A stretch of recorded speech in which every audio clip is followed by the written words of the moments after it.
재미있는 고전 이야기. 뒤바뀐 신랑. 박부자는 참담한 표정으로 자리에 누워 잠든 아들의 얼굴을 내려다 보았습니다.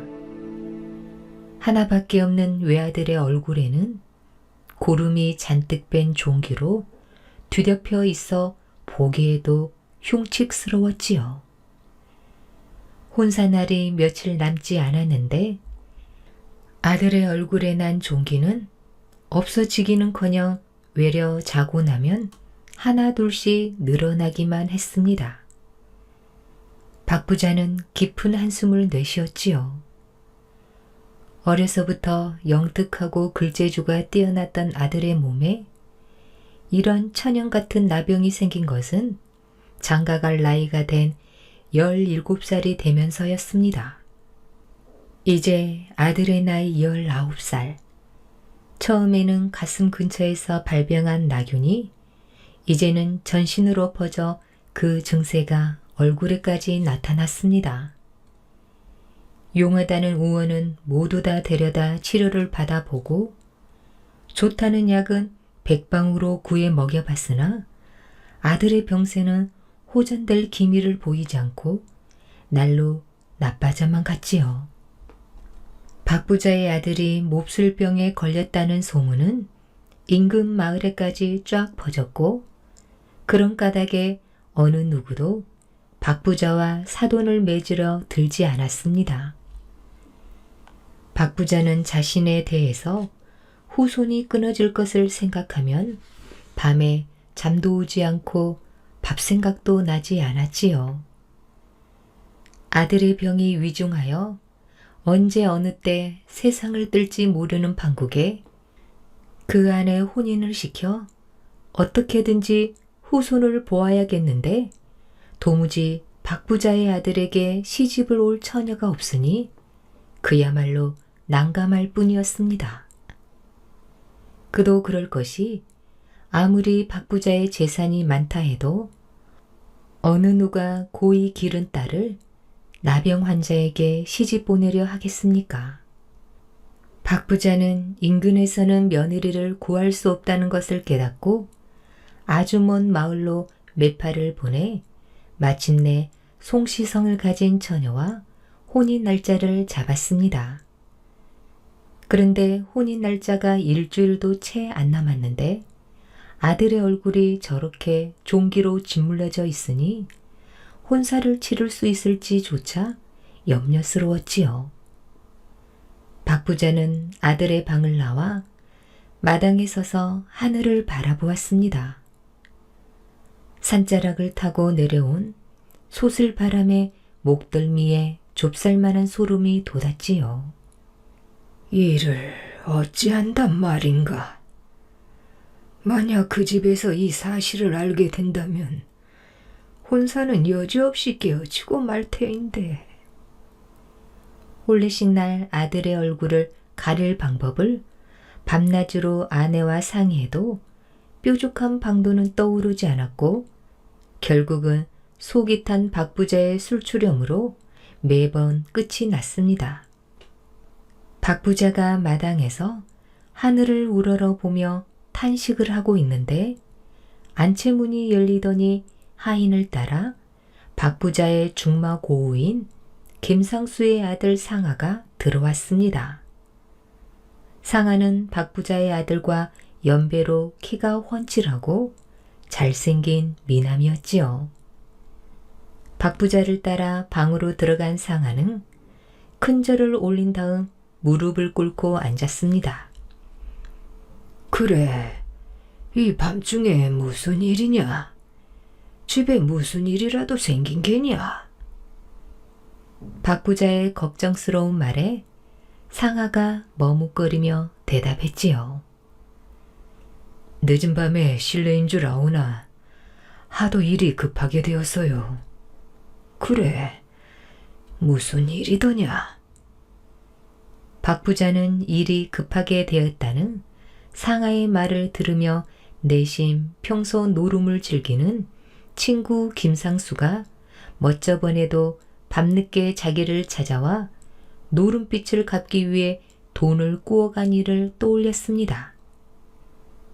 어르신께서도 아시겠지만 저희 아버님께서 워낙 노름을 좋아하다 보니 그로 인해 큰일을 내시고 말았습니다. 집에 있는 세간이며 전답을 몽땅 잡히고도 노름을 그만두지 못하시더니 이번에는 몸담고 계시는 관아에서 돈을 빼돌려 노름으로 탕진하고 말았습니다.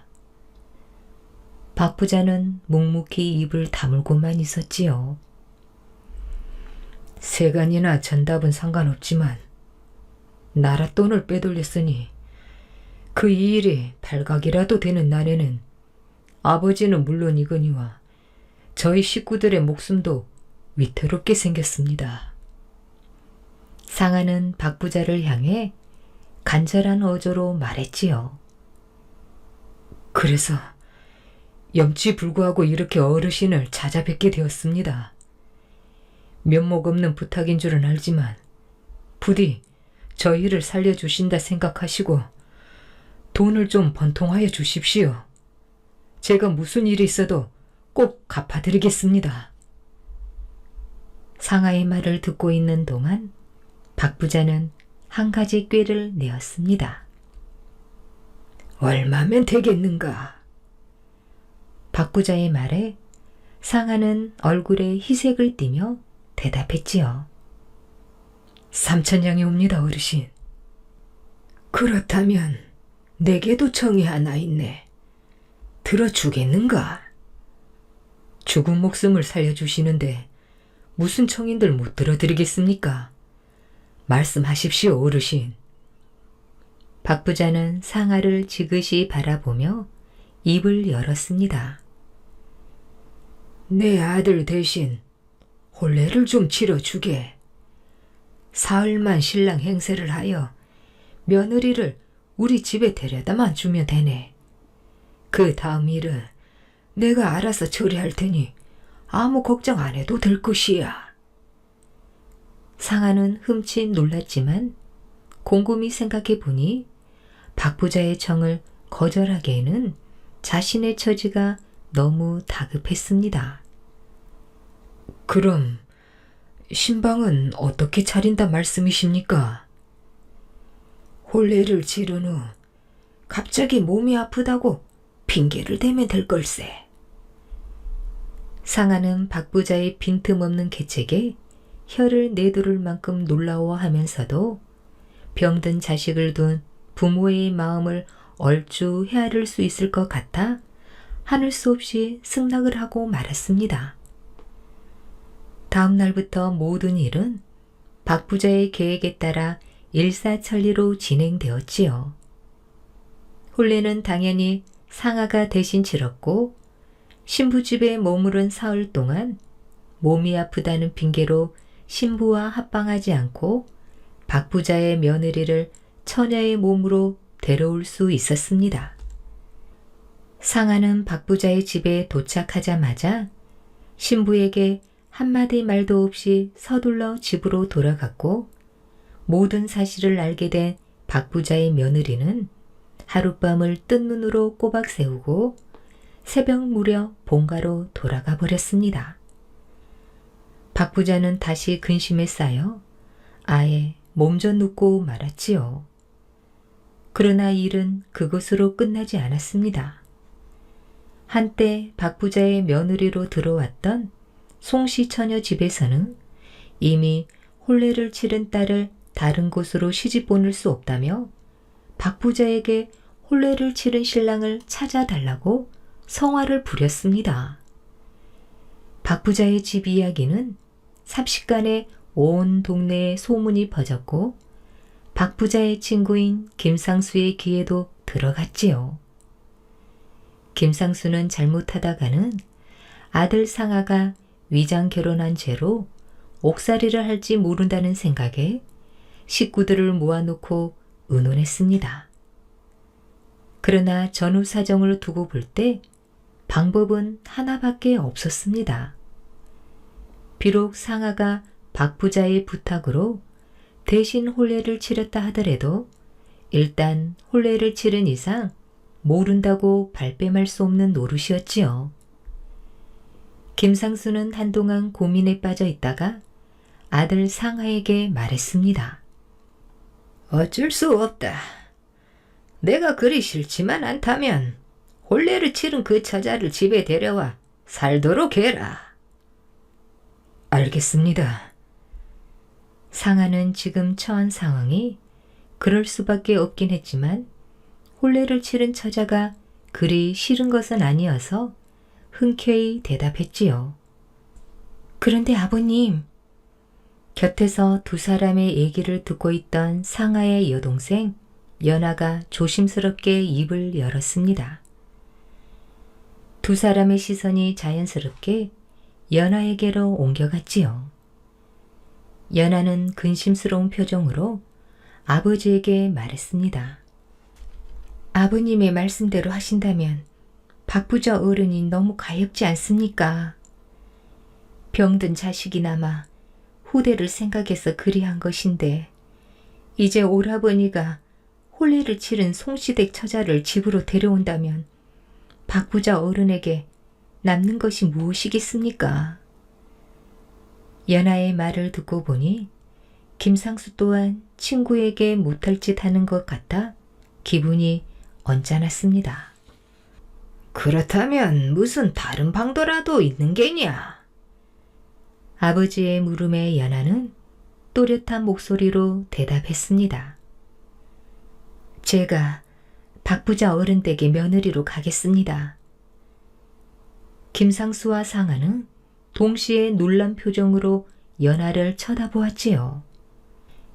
연하는 두 사람의 시선은 아랑곳하지 않고 이미 마음을 굳힌 듯 당당한 표정이었습니다.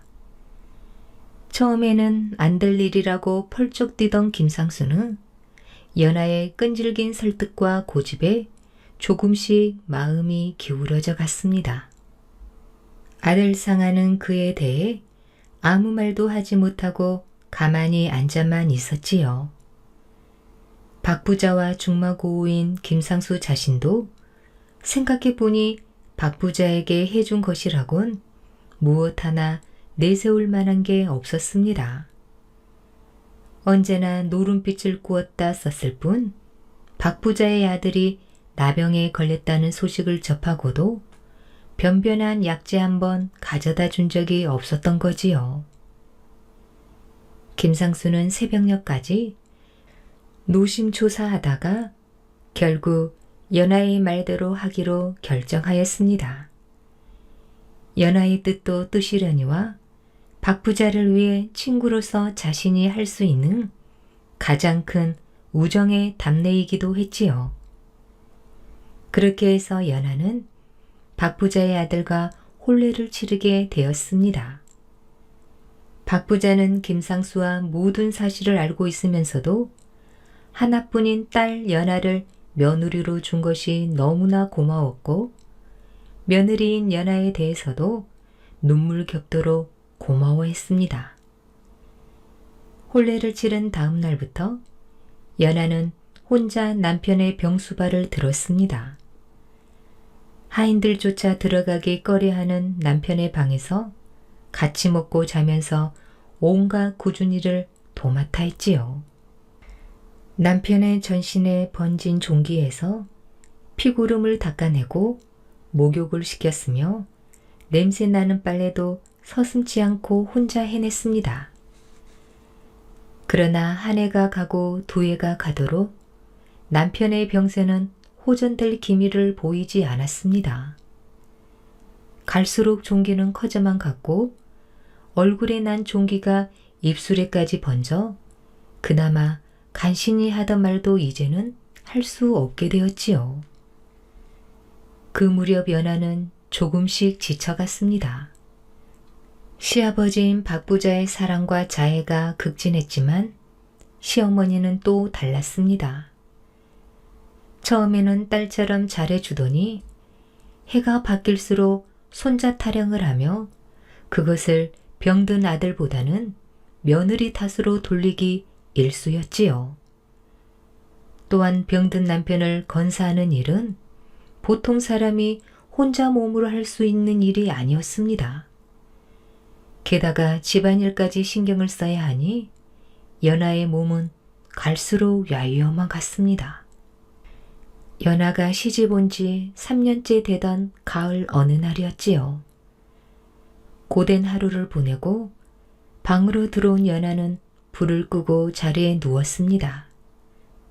음력 9월 보름날이라서 그런지 불을 꺼도 달빛이 비쳐든 방 안에는 대낮처럼 환했습니다. 연하는 잠든 남편의 얼굴을 무심히 바라보다 왈칵 눈물을 쏟고 말았습니다. 시집 온 지 3년이 지나도록 단 한 번도 연하를 품에 안은 적이 없는 남편과 남편 품에 단 한 번도 안겨본 적이 없는 자신이 불쌍하고 가련하게 느껴졌던 것입니다.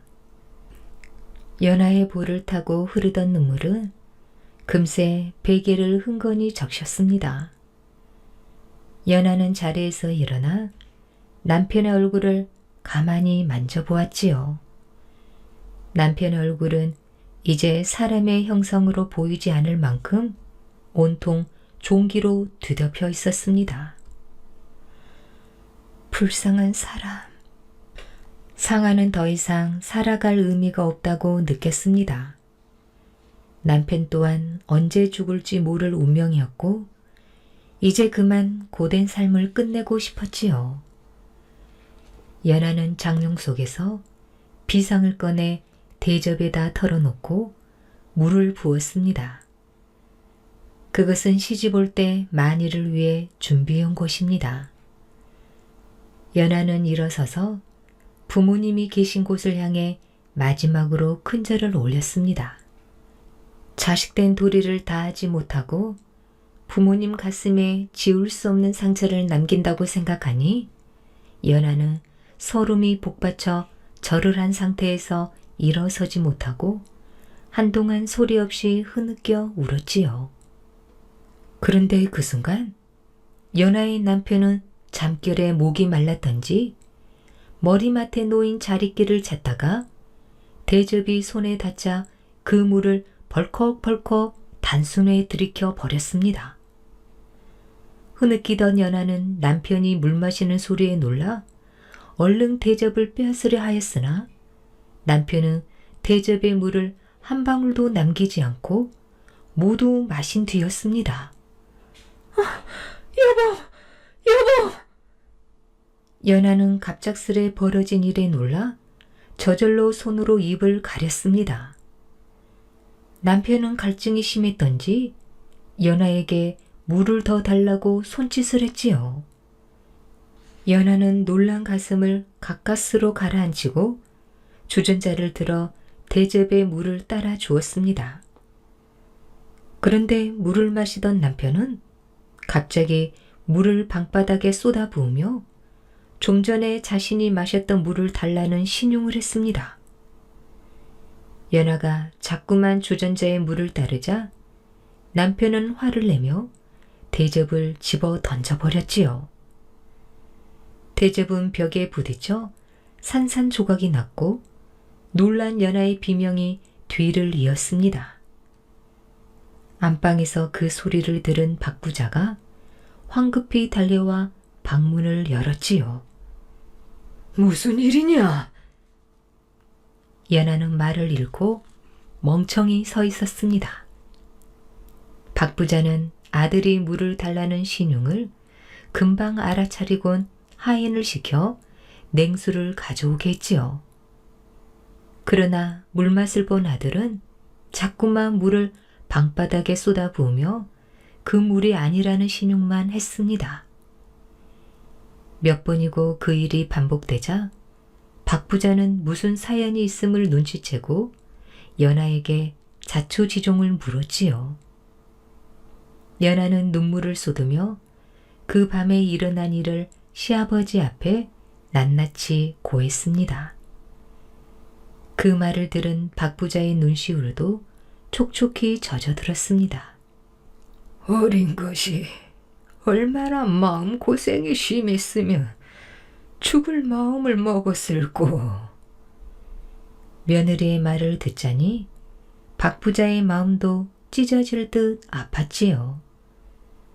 박 부자는 아들의 모습을 천연하게 내려다 보았습니다. 아들은 이제 아예 스스로 옷을 쥐어뜯으며 비상탄 물을 달라고 야단이었고, 찢어진 옷 사이로 드러난 몸에서는 종기가 터져 악취가 진동했습니다. 아무리 아들이었지만 박 부자가 보기에도 끔찍한 모습이었지요. 모두들 얼굴을 돌리며 그 모습을 외면했습니다. 박 부자는 하인을 시켜 비상을 가져오게 했습니다. 연하는 눈물을 흘리며 말렸지만 박 부자는 하나뿐인 아들을 짐승의 모습이 아닌 인간의 모습으로 죽게 하고 싶었습니다. 박 부자는 직접 물에다 비상을 타서 아들에게 주었지요. 물맛을 본 아들은 허겁지겁 그 물을 들이켰습니다. 아들은 비상 탄 물을 한 주전자나 마시고서야 겨우 갈증이 가신 듯 잠에 골아 떨어졌지요. 박 부자는 하인을 시켜 장례 준비를 시켰습니다. 연하는 남편 곁에 앉아 뜬 눈으로 밤을 지샜습니다. 얼마나 울었던지 제대로 눈을 뜰 수가 없었지요. 희미한 여명이 동쪽 하늘을 비추더니 이내 선홍빛 햇기가 은은히 타올랐습니다. 이어 창문으로 부신 햇살이 쏟아져 들어왔지요. 연하는 남편의 죽음을 차마 두 눈으로 확인할 수가 없어 고개를 돌린 채 앉아 있었습니다. 그런데 죽은 줄로만 알았던 남편의 입에서 가느다란 숨소리가 새어 나오는 것이었습니다. 연하는 얼른 고개를 돌려 남편을 쳐다보았습니다. 남편은 죽은 것이 아니었지요. 그뿐만이 아니라 놀라운 기적이 일어났습니다. 눈부신 햇살이 비친 남편의 얼굴은 어젯밤보다 몰라보게 달라져 있었지요. 종기에 고였던 피고름이 깨끗하게 없어지고 그 위에 딱지가 붙어 있었습니다. 연하는 너무나 놀라 큰 소리로 박 부자를 불렀습니다. 아들의 얼굴을 본 박 부자는 자신의 눈을 의심했습니다. 이내 박 부자와 연하의 눈에는 기쁨의 눈물이 흘러 넘쳐났지요. 그로부터 10여일이 지난 후 박 부자의 아들은 예전처럼 정상의 몸으로 돌아왔습니다. 이를 두고 사람들은 연하의 정성이 하늘에 닿아 남편을 살렸다며 두고두고 칭찬하였다고 합니다. 수원 화성 이야기 도포 입은 산소. 오늘은 임금님이 오시는 날입니다. 임금의 아버지인 장은세자의 제사를 지내기 위해서였지요. 화선 장안문 앞은 임금님 행차를 구경하러 모여든 사람들로 몹시 붐볐습니다. 마을 사람들은 일찍부터 거리에 나와 목을 쭉 빼고 마을 어귀만 바라보고 있었습니다. 아이들도 임금님을 본다는 사실에 들떠 있었지요. 행사 때가 아니면 평소에 임금님을 볼 기회가 없었던 아이들이었습니다. 좀 지나갑시다. 김창봉이 사람들 틈에서 머리를 내밀었습니다. 나라에서 높은 사람이 죽으면 커다란 묘를 짓고 그 묘를 보살피도록 했는데 일을 하는 관직을 능창봉이라고 했습니다. 사람들은 이 능창봉의 성이 김씨라서 김창봉이라고 불렀지요. 김창봉이 사람들 틈에서 겨우 빠져나왔을 때였습니다. 멀리서 흥겨운 꽹과리 소리가 들려왔지요. 되취타의 행렬이었습니다. 임금님 행차요! 모두 길을 비키시오! 사람들이 뒤로 물러나 바닥에 엎드렸습니다. 김창봉도 얼른 허리를 숙였지요. 잠시 뒤 새하얀 말이 따가닥거리며 천천히 걸어왔습니다. 말 위에는 임금이 타고 있었습니다. 임금이 탄 백마뒤로는 수많은 신하들이 따랐습니다. 임금이 가볍게 손을 흔들자 모든 백성들이 환호했지요. 임금님의 행렬은 백성의 환호를 뒤로하고 장안문을 통과하여 행궁으로 향했습니다. 행궁에서는 많은 관리들이 임금을 기다리고 있었습니다. 어이구, 내가 이렇게 구경만 하고 있을 때가 아니지. 김창봉은 서둘러 형룡원 안으로 향했습니다. 형룡원은 장은세자의 묘입니다. 내일 임금이 들을 테니 준비를 단단히 해야만 했습니다. 혹시라도 묘 주위가 더럽거나 망가진 부분이 있기라도 하면 능창봉은 목숨을 잃을 수도 있는 일입니다. 여기는 아무 이상이 없군. 김창봉은 묘 주위를 한 바퀴 돌면서 문제가 있는 곳이 없는지 꼼꼼히 살폈지요. 매일같이 돌보긴 했어도 막상 임금이 올 때면 가슴이 콩닥거리고 불안했습니다. 자, 이만하면 됐네. 내일은 정신이 하나도 없을 테니 긴장하지 말고 집으로 가서 푹 쉬게. 일꾼들에게 큰 소리로 말했지만 오히려 긴장한 사람은 김창봉이었지요. 안 되겠어. 다시 한번 둘러봐야지. 김창봉은 다시 형룡원 구석구석을 살핀 뒤 마을로 내려왔습니다. 김창봉은 발걸음이 무거웠지요. 준비를 철저히 한 것 같은데도 시간이 지날수록 불안해졌습니다. 전복날이 이제 들어가십니까? 정자에 앉아 막걸리를 마시던 이생원이 손을 흔들었습니다. 오셔서 막걸리 한 사발 드시고 가십시오. 김창봉과 같은 마을에 사는 이생원은 과거 시험을 준비하고 있었습니다. 마침 목이 칼칼했던 김창복은 정자에 올라 이생원이 건네는 막걸리를 단숨에 들이켰습니다. 동네가 시끄러워서 책을 읽을 수가 없어요. 한두 번 오는 것도 아닌데 말이죠. 임금이 행차할 때마다 마을 사람들은 마치 잔치가 열린 듯 기뻐했지요. 그러게 말일세. 임금이 한 달 29번 화성에 행차한다는 말도 있지 않나? 한 달에 29번이요? 그럼 거의 매일 온다는 말이 아닙니까? 그만큼 자주 온다는 말일세. 임금은 능행할 때마다 수많은 신하를 데리고 화성에 머물렀습니다. 사람들은 임금이 아버지인 장은세자를 얼마나 그리워하면 이렇게 자주 오겠냐며 안타까워하기도 했습니다. 드디어 그날이 밝아왔지요. 김창봉은 긴장한 탓인지 밤새 편안히 잠을 잘 수 없었습니다. 서둘러 온매무새를 단정히 하고 아침 일찍 형룡원 앞으로 향했지요. 형룡원은 임금 맞을 준비로 부산했습니다. 현룡원에 도착한 김창봉은 이곳저곳을 돌아다니며 전날 깨끗하고 완벽하게 준비해 놓은 대로인지 구석구석을 살폈습니다.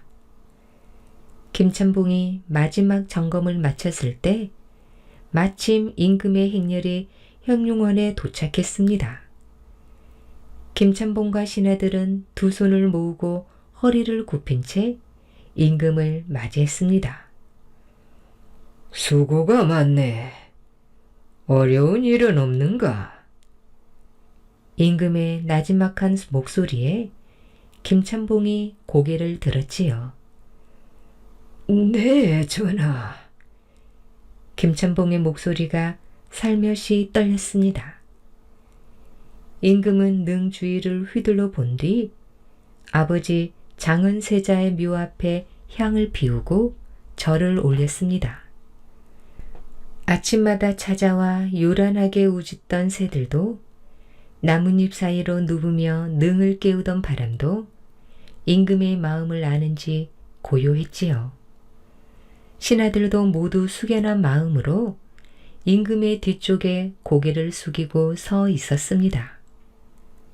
그런데 갑자기 임금이 김찬봉에게 가까이 오라고 손짓을 했습니다. 김찬봉은 혹 무엇이 잘못되었나 싶어 불안한 마음에 조심조심 임금에게 다가갔지요. 자네가 보기에도 이 땅이 좋아 보이는가? 네, 전하. 이곳은 마른 땅이라 물이 차지 않는 명당이옵니다. 임금이 고개를 끄덕였지요. 옛 생각을 하니 마음이 아프구나. 임금은 하늘을 올려다보며 눈을 감았습니다. 장은세자의 묘는 몇 년 전까지만 해도 지금의 화산이 아닌 경기도 양주의 배봉산 아래에 있었습니다. 그때 임금은 매일 밤 악몽을 꾸었지요. 아버지 장은세자가 나타나서 몸을 덜덜 떨며 울부짖는 꿈이었습니다. 이상한 꿈이라고 생각한 임금은 학자들에게 장은세자의 무덤을 조사하라고 시켰습니다. 얼마 뒤 무덤을 조사한 학자들은 놀라운 사실을 알아냈지요. 장은세자의 무덤 속에 물이 흥건하게 차 있었던 것입니다. 아바마마께서 얼마나 좋으셨으면 내 꿈에 나타나셨을까? 그 뒤 임금은 좋은 맷자리를 알아보기 시작했지요. 그렇게 해서 산세가 빼어난 이곳 수원 하산으로 묘를 옮기게 된 것이었습니다. 아바마마, 이제 편히 쉬십시오. 임금은 눈물을 흘렸습니다. 그리고 오랫동안 그 자리를 떠나지 않았지요. 집에 돌아온 김찬봉은 그동안 쌓였던 피로가 싹 사라지는 듯 했습니다. 이제 끝났구나. 아무 일도 일어나지 않아서 다행이야. 편안한 마음으로 잠이 든 김찬봉은 다음날 오후가 되어서야 눈을 떴습니다. 계십니까? 아무도 안 계십니까? 김찬봉이 밖으로 나가자 삿갓을 눌러쓴 노인이 금방이라도 쓰러질 것 같은 모습으로 서 있었지요. 누구시오? 누구시길래 날 찾아왔소? 지나가는 길인데 다리를 다쳐서 움직일 수가 없소. 하루만 신세를 져도 되겠소. 김찬봉은 모르는 사람을 집 안으로 들이는 것이 마음에 걸렸지만 금방 쓰러질 듯한 노인을 그냥 보낼 수는 없었습니다. 들어오십시오. 먹을거리를 좀 내오리다. 가족도 없이 혼자 살고 있던 김찬봉은 손수 밥을 지어 노인에게 가져다 주었습니다. 노인은 며칠을 굶은 사람처럼 허겁지겁 맛있게 먹었지요. 김찬봉은 그 모습을 가만히 지켜보다가 노인의 찢어진 옷에 시선이 갔습니다. 아니, 그 옷밖에 없어. 노인은 김찬봉의 말에는 대꾸도 하지 않고 밥만 먹었습니다. 김찬봉은 벽에 걸려두었던 옷을 노인에게 주었습니다. 그리고 다친 노인의 다리에 약초도 발라주었지요. 노인은 김찬봉이 준 깨끗한 옷으로 갈아입은 뒤 금세 잠이 들었습니다.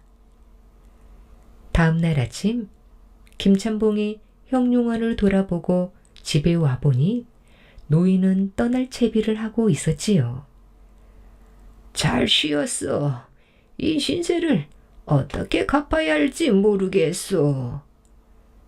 노인이 김찬봉의 손을 꼭 잡으며 말했지요. 내가 앞길을 좀 볼 줄 아는데 말해도 될지. 노인은 김찬봉의 얼굴을 뚫어지게 쳐다보며 말을 이었습니다. 3일 뒤 비가 부슬부슬 내릴 게요. 비바람이 세차게 불면 나라님 산소에 가서 도포를 덮어두고 누워 있으시오. 노인의 말에 김찬봉은 콧방귀를 뀌었습니다. 갑자기 나라님 산소에 가서 누워 있으라니 정신이 나간 노인이라는 생각에 잘 대해준 것이 후회되기까지 했지요. 김찬봉은 노인을 얼른 내보내고 문을 쾅 닫아버렸습니다. 그러자 노인이 문 밖에서 큰 소리로 외쳤습니다. 3일 뒤요. 안 그러면 당신은 죽어. 김찬봉은 그 말을 듣자 화가 나서 문을 휙 열었지요. 그러나 노인은 이미 사라진 뒤였습니다. 김찬봉은 방에 누워 노인이 한 말을 곰곰이 생각해 봤습니다. 나라님의 산소라면 내가 돌보는 작은 세자의 능을 말하는가? 아니야. 3일 뒤면 임금님은 벌써 한양에 가시고 안 계실 텐데. 김찬봉은 이내 낄낄거리며 웃어댔지요. 정신 나간 노인의 말은 신경 쓰지 않기로 했습니다. 어느새 3일이 훌쩍 지났습니다. 김찬봉의 예상과는 달리 임금은 여전히 행궁에 머물렀습니다. 밤늦게까지 책을 읽던 임금이 내관을 불렀지요. 한양으로 돌아갈 준비는 다 되었느냐? 네, 전하. 내일은 꼭 가셔야 합니다. 임금은 아랫입술을 질끈 깨물었습니다. 아버지 묘와 가까운 화성을 떠나는 게 싫었기 때문입니다. 그래서 하루를 미루고 또 하루를 미루다 보니 신하들은 빨리 한양으로 돌아가야 한다며 재촉했지요. 임금은 읽던 책을 덮고 자리에 누웠습니다. 그리고 막 눈을 감을 때였지요. 갑자기 천둥치는 소리가 들렸습니다. 깜짝 놀란 임금은 얼른 밖으로 나와 봤습니다. 비가 부슬부슬 내리고 있었지요. 임금은 아버지가 잠들어 있는 현룡원 쪽을 바라보며 한숨을 내쉬었습니다.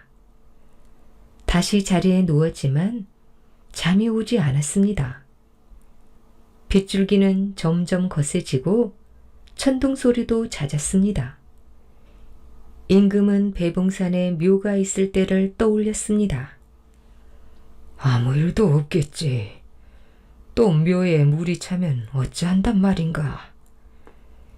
꿈속에서 추위에 덜덜 떨고 있던 아버지의 모습은 너무나 생생했습니다. 임금은 도저히 가만히 있을 수가 없었지요. 현룡원으로 가겠다. 당장 제비를 해라. 임금은 쏟아지는 비를 맞으며 소리쳤습니다. 아니되옵니다. 건강도 좋지 않으신데 비를 맞으면 위험하오니 어서 비를 피하시옵소서. 뇌관의 말에도 임금은 꼼짝하지 않았지요. 내 아비는 지금 홀로 비를 맞고 계시는데 아들이 나는 편히 잠을 자란 말이냐.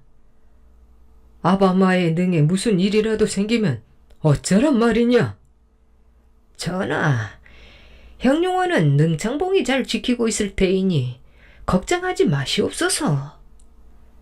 발을 동동 구르던 뇌관이 임금을 안심시켰습니다. 그래, 능창봉이 있었지. 당장 능창봉이 집에 가 보아라. 만일 그자가 집에서 편안히 잠을 자고 있다면 그놈을 절대 용서하지 않겠다. 그 시각 임금의 불호령이 떨어진지도 모르고 김창봉은 이생원과 막걸리를 마시고 집으로 돌아가는 중이었습니다. 김창봉은 콧노래를 부르며 방으로 들어가 방바닥에 벌러덩 누웠습니다. 그러고는 금세 잠이 들었지요. 얼마 뒤 김창봉이 비명을 지르며 벌떡 일어났습니다. 김창봉의 꿈속에 며칠 전 집에 묵었던 사카슨 노인이 나와서 똑같은 말을 반복했던 것입니다. 비가 부슬부슬 내리고 비바람이 세차게 불면 나라님 산소에 가서 도포를 덮고 누워 계시오. 김창봉은 노인이 한 말을 생각하며 물을 벌컥벌컥 들이켰지요. 가만히 있자. 3일 뒤라고 했었지. 그럼 오늘이잖아. 김창봉은 주르륵 내리는 비를 맞으며 형룡원 쪽으로 향했습니다. 수상한 노인의 말만 믿고 시키는 대로 하는 것이 내키지 않았지만 조금 전에 꾼 꿈은 너무나 생생했지요. 금방이라도 노인이 김창봉의 눈앞에 나타날 것만 같았습니다. 이내 장은 세자의 능이 눈앞에 나타났습니다. 김창봉은 무덤 앞에 다가가 잠시 멈춰 섰습니다. 비를 흠뻑 맞아 온몸이 바르르 떨렸지요. 이게 뭐하는 짓인지 원. 김창봉은 도포를 벗어 무덤 위에 덮은 다음 상돌 옆에 몸을 뉘었습니다. 이제 비를 맞아도 감각이 없을 정도로 온몸이 얼어붙은 듯 차가웠지요. 김창봉은 어명을 받들라. 임금의 호위관들이 김창봉의 집을 에워싸고 소리쳤습니다. 그런데 안에서는 아무 소리도 들리지 않았습니다. 호위관들은 온 집안을 살펴봤지요. 대장, 김창봉이 없습니다. 호위대장은 온 마을을 뒤져서라도 김창봉을 찾아내라고 명령했습니다. 그러나 비가 억수같이 쏟아지는 밤에 김창봉을 찾기란 여간 어려운 일이 아니었습니다. 그때 한 호위관이 대장에게 다가와 말했지요. 혹시 현룡원에 가지 않았을 거요? 호위관들은 모두 형룡원으로 향했습니다. 능에 가까이 다가갈수록 온몸에 소름이 돋기 시작했지요. 컴컴한 데다 비까지 내려 으쓱했습니다. 그런데 무덤 위에 희끄무리한 것이 보였습니다. 호위관은 저도 모르게 비명을 지르며 호위대장 뒤로 숨어버렸지요. 호위대장도 겁이 나긴 했지만 용기를 내서 슬금슬금 다가갔습니다. 아니, 김창봉이 아닌가? 여기 누워서 뭐 하는 게야? 김창봉을 발견한 호위관은 당황하여 어찌할 바를 몰랐습니다. 여기는 무슨 일로 오셨습니까? 김창봉도 당황하기는 마찬가지였지요. 어찌됐든 여기 있어서 다행이네. 안 그랬으면 자네는 오늘이 제삿날이었을 것세. 호위관들은 김창봉을 임금에게 데리고 갔습니다. 행궁으로 가는 내내 김창봉은 임금이 호위관들을 보낸 이유를 생각했지요. 그리고 사카슨 노인의 애언을 되새겨 보았습니다.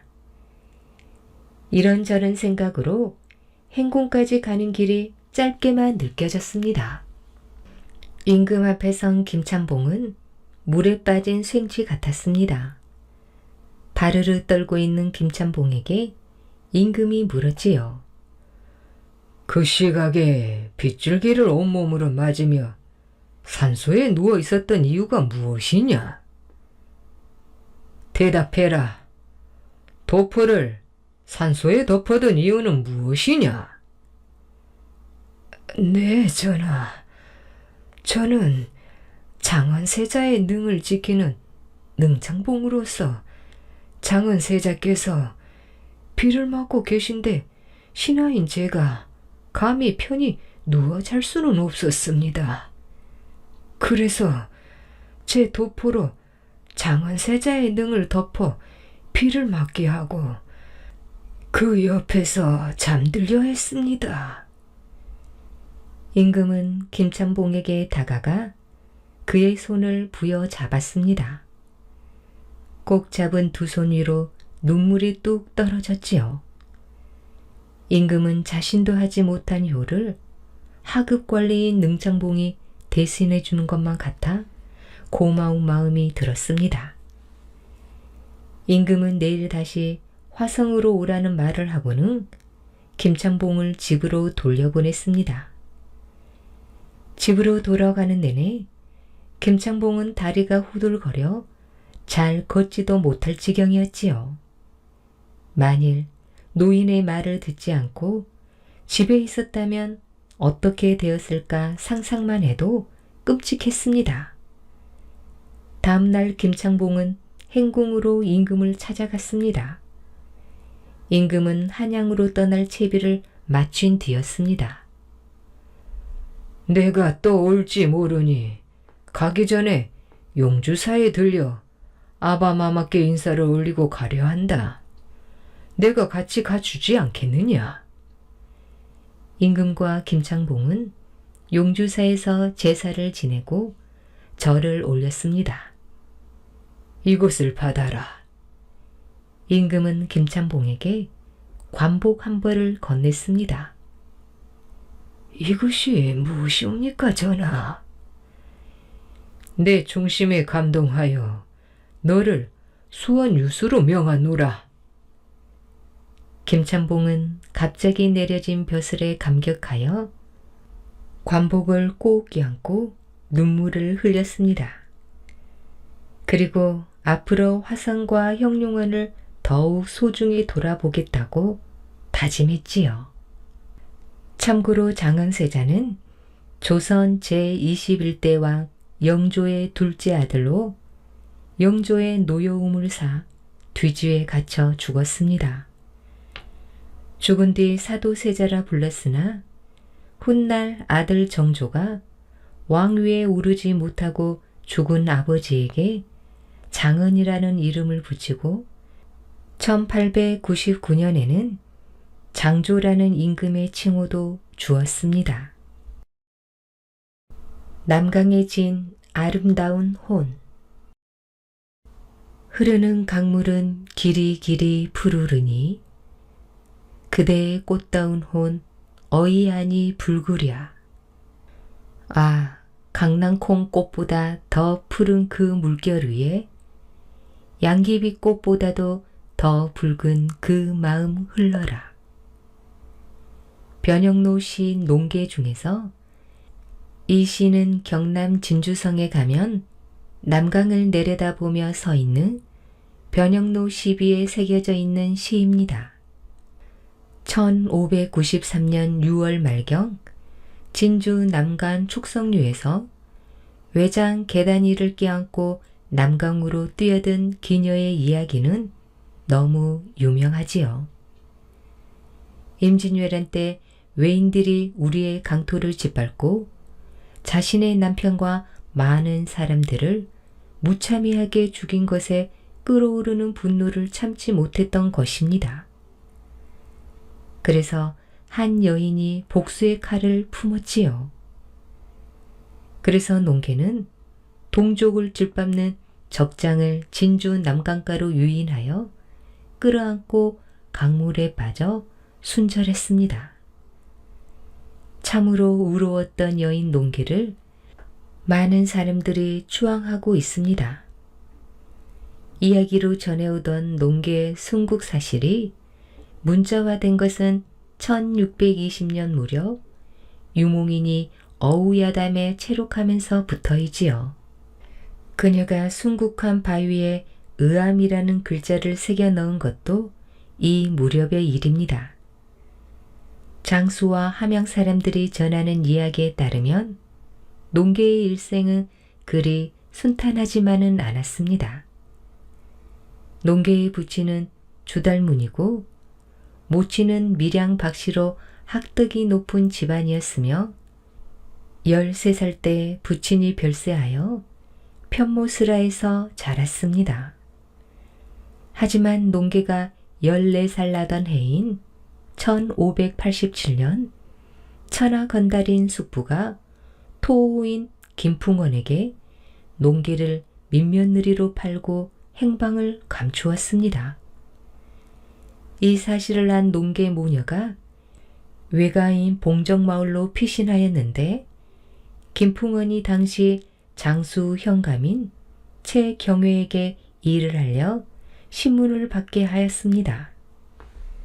농계 모녀로부터 전말을 들은 최경회는 이들을 무죄로 인정하고 관아에 머물며 병약한 최씨 부인의 시중을 들게 하였지요.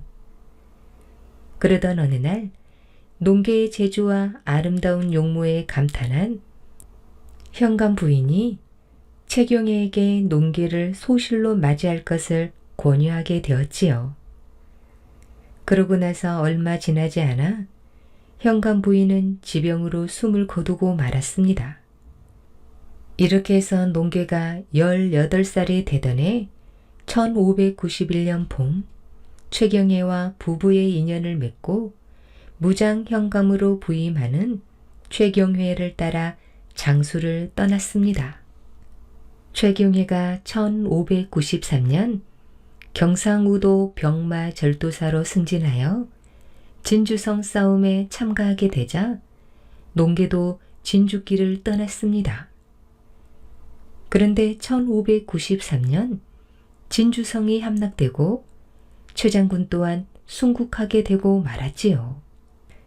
남편의 죽음을 지켜본 농계는 다음날 촉성루에서 벌어진 왜군 승전연에 기생으로 가장하고 연회에 참석했습니다. 기생으로까지 가장하고 승전연에 참석한 이유가 있었지요. 그때는 10일간에 걸친 전투 끝에 왜군이 승리하여 촉성루에서 자축연이 베풀어지던 중이었습니다. 외장들은 승리감에 도취해 술을 과하게 마셨습니다. 그리고 조선 여성들을 취하려 해 이때 농계가 불려 나오게 된 것입니다. 하지만 농계는 그 자리에서 치욕보다는 죽음을 택했지요.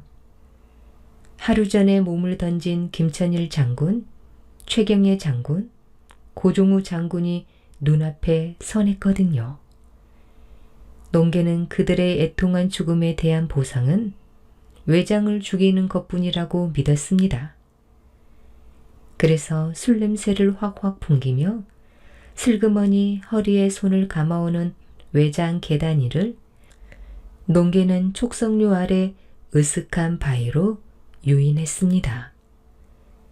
만취한 계단이가 유혹에 넘어오자 농계는 손가락 마디마디에 쌍가락질을 낀 팔로 계단이의 허리를 꽉 부둥게 하는 채 남강으로 뛰어들고 말았습니다.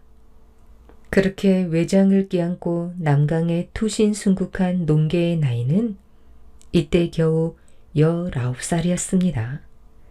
그 뒤 진주성 싸움에서 살아남은 장수와 의병들이 최경효와 농계의 시신을 건져 고향 땅에 장사 지낼 요량으로 웅구에 오다 함양군 서상면 방지리 골짜기에 묻었지요. 그래서 그곳은 최근 사적지로 지정되어 묘역이 대대적으로 정화되었습니다. 구전되어 내려오는 이야기 중에는 농계가 계단 위를 껴안고 강으로 뛰어들 때 농개의 10손가락에 모두 반지가 끼어 있었다고 합니다. 외장을 껴안고 투신할 때 깍지를 낀 손가락이 빠지지 않도록 하기 위해였었다는 거지요. 이를 진주 사람들은 농개 반지라고 부르고 있습니다. 하지만 농개는 나라를 구하려는 충절로 순국했지만 기생으로 잘못 알려지기도 했습니다. 농개의 충성심은 이미 의심할 바 없었는데도 일부 보수적인 사대부들은 편견을 내세워 임진왜란 중에 충신 효자 열렬을 뽑아 편찬한 동국 신송 삼강 행실도에 농개를 올리지 않았습니다. 그러나 진주 사람들은 성이 함락된 날이면 강변에 제단을 차려 그녀의 의원을 위로하는 한편 국가적인 추모 제전이 거행될 수 있도록 백방으로 노력했지요. 농개가 순국한 지 36만인 인조 7년에 정대룡이라는 선비가 의거 현장인 위암의 서쪽 면에 전서체로 의암이라고 새겼습니다. 그로부터 위암은 의암으로 불리게 되었던 것이지요. 당시 100여 년 세월이 흐른 후 조정에서는 농개에게 의암 부인이란 칭호를 내렸습니다. 경종 1년 경상우병사 최진한이 농개에 대한 국가의 보상을 비변사에 건의했을 때입니다. 이후 영조 16년 경상우병사 남덕하의 노력으로 농개의 혼을 기르는 의기사가 의암 부근에 처음 세워지고 매년 농개 추모제가 성대히 치러지게 되었지요. 농개의 고향으로 알려진 곳은 덕유산 60령을 넘기기 전 전북 장수군 계내면 대곡리 주촌마을입니다. 이곳에 농개의 생가가 복원되어 있습니다. 그리고 장수군 둔사리에 농개의 수명비가 세워져 있지요. 촉성료와 남강은 그 상류에 진양호댐이 축조되어 수량이 줄어들었다고는 하지만 아직도 수심이 깊고 촉성료 앞 절벽에 부딪혀 강물이 휘감아 도는 곳입니다. 그 깊은 물속에 나라를 위해 몸을 바친 아름다운 여인의 혼은 영원히 잊혀지지 않을 것입니다. 오늘 준비한 이야기는 여기까지입니다. 더 재미있는 이야기로 다시 만나겠습니다. 꿀잠 주무세요.